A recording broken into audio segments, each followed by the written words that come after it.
24 годишен таксист на Местопари добил пиштол во слепоочница. Инцидентот се случил вчера кога таксистот бил повикан од муштерија кој барал такси услуга превоз од Кочани до Штип. По патот младиот возач не ни претпоставувал дека во неговото такси возило ќе се случи вистинска драма. Кога пристигнале во Штип, возилото го паркирале во центарот на градот. Таксистот на патникот му ја кажал цената што треба да ја плати за услугата, но се изненадил кога на главата почувствувал вперен пиштол.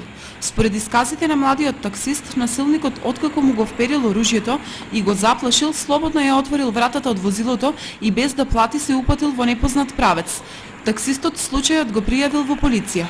Во полицијата претпоставуваат дека станува збор за 27 годишен маж од штипското село Долни Балван, кој по своите кривични деликти добро им е познат на штипските полицајци.